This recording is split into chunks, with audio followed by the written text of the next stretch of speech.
बहुत घनघोर तालियां आपने मेरे सम्मान में बजाई।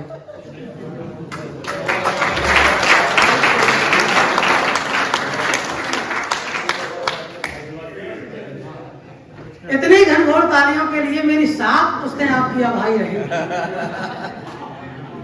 आगे नवाब साहब, पिछले दिनों मेरी ससुराल में कवि सम्मेलन हुआ साहब। ससुराल धौलपुर में है। कवि सम्मेलन में जैसे ही मुझसे पहले आदरणीय नानक जी उस मंच पे थे, इन्होंने कविता पाठ किया, खूब सारी तालियां इनको मिली, जैसे यहाँ मिली वहां मिली। इनसे पहले और कवियों ने कविता पाठ किया, उनको भी खूब सारी तालियां मिली साहब। लेकिन जैसे ही मेरा नंबर आया, एक भी श्रोता ने ताली नहीं बजाई, जैसा यहां हुआ है। लेकिन साहब, नवाब साहब ने आशीर्वाद दिया है और सबका आशीर्वाद मिल रहा है। सर, मैंने प्रयास करना नहीं छोड़ा, मैंने फिर प्रयास किया, लेकिन श्रोता बड़े भीड़ थे, एक भी श्रोता ने फिर ताली नहीं बजाई। मैंने एक बार और प्रयास किया, कोई श्रोता ने ताली नहीं बजाई। फिर मैंने अंतिम प्रयास किया, क्योंकि मैं जाति से गुजर हूं, बार बार प्रयास करके पटरी पे बैठे तब जाकर आरक्षण मिला।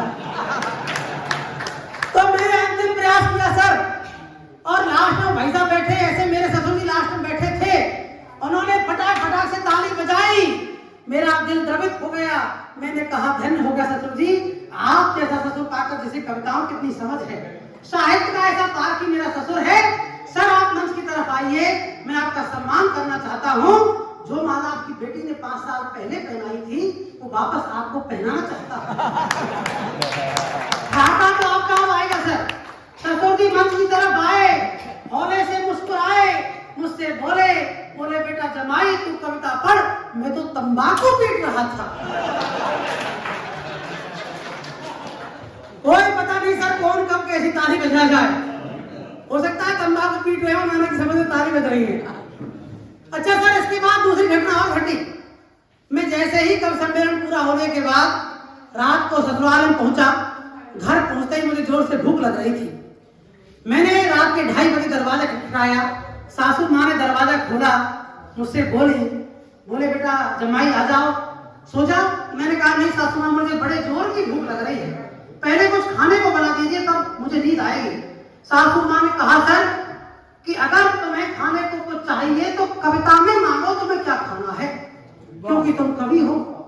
मैंने कहा सर यहाँ भी बड़ी समस्या, कवि को रोटी भी कविता में ही मांगनी पड़ेगी। लेकिन सर कवि के स्वाभिमान पर ठेस आ रही थी। मैंने नानक जी की प्रतिमूर्ति को मस्तिष्क में स्मरण करके और अभिषेक भाई की ओर से 4 पंक्ति भेंट की, वो आपको सुना रहा हूं। मैंने कहा कि गद्दार को डुबो सके वो कुआं चाहता हूं मैं, सलामत रहे वतन मेरा ऐसी दुआ चाहता हूं। क्या बात है, ताली नहीं बजी आपने। मैंने कहा सर, मैंने खाने पीने की चीज मांगी, मैंने कहा गद्दारों को डुबो सके वो कुआं चाहता हूं मैं, सलामत रहे वतन मेरा ऐसी दुआ चाहता हूं मैं।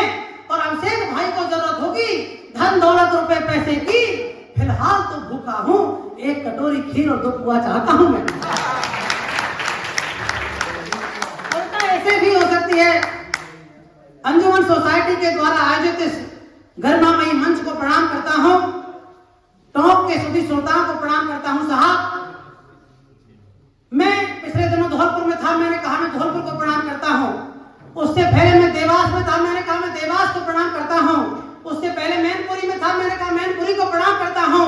लेकिन साहब, ये देवास, मैनपुरी, धौलपुर, टॉप, ये सब छोटी चीजें हैं।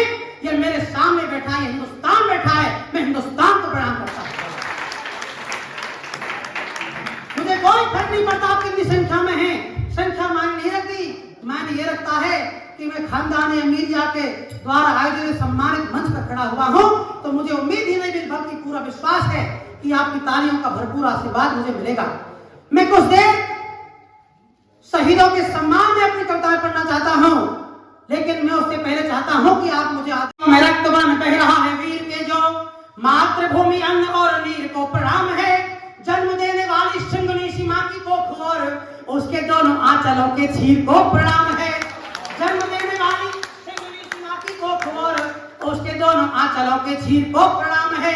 पाठ देशभक्ति का पढ़ाने वाले पिता और पाठ देशभक्ति का पढ़ाने वाले पिता और वीर की वीरांगना की पीर को प्रणाम है। और मातृ भारती की मान वीर को प्रणाम है। आन बान शान के लिए जो हुआ कुर्बान उस वीर को प्रणाम है। शौर्य व पराक्रम के इतिहास में गढ़े जो उन्हीं प्रतिमानों को बढ़ाते ही रहेंगे हम। रण में जो शत्रु को पढ़ाए वीरता के पाठ, पाठ वीरता के तो पढ़ाते ही रहेंगे हम। शान ये तिरंगे की न कम होने देंगे और मान मातृभूमि का बढ़ाते ही रहेंगे हम। और जब जब बलिदान, क्योंकि मैं राजस्थान से आता हूँ, तब कहना चाहता हूँ, जब जब बलिदान मांगेगी तू मातृभूमि, शीश काट काट के चढ़ाते ही रहेंगे हम। जब जब मातृभूमि शीश काट काट के चढ़ाते ही रहेंगे हम।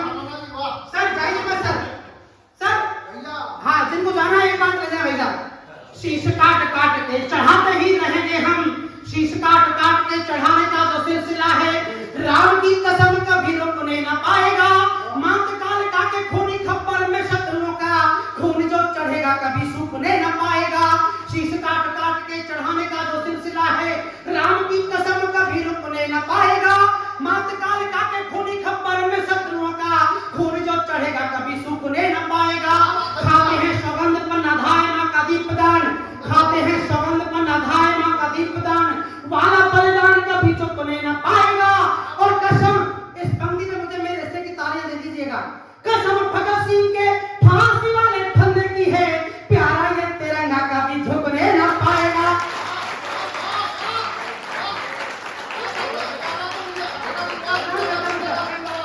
कसम भगत सिंह के फांसी वाले फंदे की है, प्यारा ये तिरंगा। मेरे टॉप के लिए स्पेशल कुछ पंक्तियां लिखी साहब।